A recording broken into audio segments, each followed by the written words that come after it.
Por que o sistema assinaria agora, não precisa nem ter eleição, assinaria agora o Tarcísio presidente, o Zema presidente, o Ratinho presidente, o Eduardo Leite presidente, o Caiado presidente? Não há notícia, é pela corrupção? Não temos notícia de que nenhum deles seja corrupto. É porque eles não vão privatizar? Não. O Tarcísio vai privatizar tudo que puder, o Zema vai privatizar tudo que puder. É porque eles não são de direita? O Tarcísio é um cara de direita, talvez não seja aquele militante, assim, mas é um cara de direita. O Zema também. Não se tem notícia assim.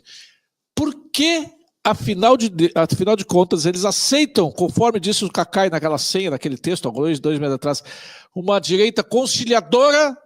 Que conciliação é essa que o Bolsonaro não aceitaria? O Diogo Forjado, boa tarde. Boa tarde, Júlio, Ivan, Figueiró, audiência, alegria de estar aqui. Olha, tem vários porquês aí, viu, Júlio? Depende de quem você quer saber, né? Depende do ator. A esquerda tem seus motivos, o centro tem seus motivos e a falsa direita tem seus motivos também. Mas o principal deles nenhum dos nomes que você citou é Bolsonaro. Nenhum dos nomes que você citou tem conexão legítima e inegável com o povo brasileiro. Nenhum dos que você citou passou junto com o povo pela mesma fornalha de ilegalidades juntos. Quer dizer, o mesmo que sofreram as pessoas no inquérito interminável das fake news, sofreu então o presidente da República, Jair Messias Bolsonaro. A mesma perseguição que sofrem os presos políticos, sofre Jair Messias Bolsonaro e sua família. Quer dizer, os pontos, as dificuldades, são dificuldades comuns. Isso cria um formato de aliança que nenhum dos outros candidatos tem. É um grau de legitimidade que dá a Jair Messias Bolsonaro um poder de pressão popular muito grande. Além disso, o Bolsonaro é uma figura muito bem vista pela nova vertente política internacional, que já é predominante. Como eu dizia lá atrás, dizia um cara doido. Está aí agora, né? O mundo virando a direita, o anti-agenda. Muito bem.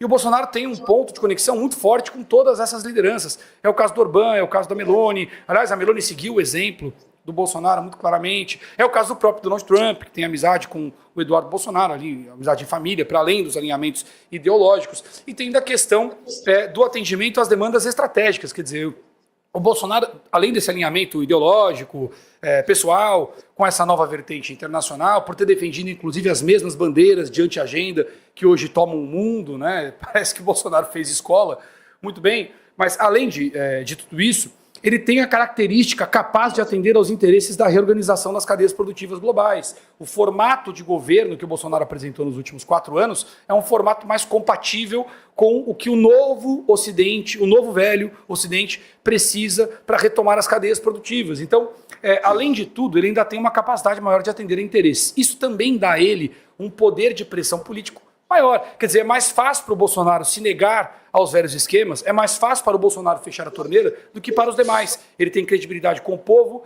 tem conexão com grandes lideranças internacionais e tem capacidade de atender a interesses. Então, isso dá a ele uma posição político-estratégica, fora de uma estrutura de regime, claro, como nós estamos agora, né? Uma vez que se restabeleça a normalidade, é maior do que a dos outros. E aí, partindo disso, puxa a resposta para a sua pergunta, então. O pessoal do centro, da esquerda, por que eles querem os outros nomes? Porque por não serem Bolsonaro, nenhum deles tem uma condição plena de fechar a torneira da corrupção. Por não serem Bolsonaro, nenhum deles tem uma posição plena para enfrentar os interesses em queda livre. Esse é o ponto. Então, acho que esse é o ponto fundamental. O centrão não quer o Bolsonaro, porque o Bolsonaro não rouba e não deixa roubar. É simples assim. E aí a esquerda diz que aceita uma direita conciliadora, e o que a esquerda fala não se escreve, porque não há lealdade entre os desleais, eles não cumprem nada, mas eles dizem que aceitam uma direita conciliadora, porque isso passa uma mensagem para o centro, de que eles não têm o desejo profano de permanecer eternamente no poder, estão aceitando a alternância, o que é mentira, e segundo, vende ao centro o que ele mais quer, a certeza de permanecer no poder com a torneira aberta. E aí que é o último chaveco que sobrou ao regime que não cumpriu nada, né? Não cumpriu o acordo das emendas, não parou as investigações, não cumpre nada nunca. E ainda fica com esse chavequinho aí. Alguém perguntou no chat aí, e o STF como fica? Bom, se o STF fica, nada mais fica. Esse é o ponto. Então, a primeira premissa é, não há normalidade e não faz sentido o raciocínio eleitoral com essa atual composição do Supremo Tribunal Federal, que legisla, rasga a Constituição, rasga o devido processo legal e enfrenta até países outros países, como aquela cena horrorosa que protagonizou Alexandre de Moraes com a Espanha. É uma vergonha para a história do Brasil. Então, a gente tem que lembrar que... e o STF como fica? Bom, se o STF fica, o resto não fica. Assim, é preciso restabelecer a normalidade jurídica do país para se fazer qualquer tipo de cálculo eleitoral, político ou produtivo. Mas eu acho que é por aí. A esquerda deseja enganar o centro e ganhar tempo para consolidar o poder. E o centro está doido para permanecer onde está, sem um Bolsonaro para fechar a torneira. E todos eles estão lidando com um cenário fora da realidade, viu, Júlio? Me perdoe, porque não existe um horizonte no Brasil sem o Bolsonaro, pelo menos não sem um custo muito, muito, muito elevado para todos os envolvidos, elevado demais para que eles permaneçam no poder.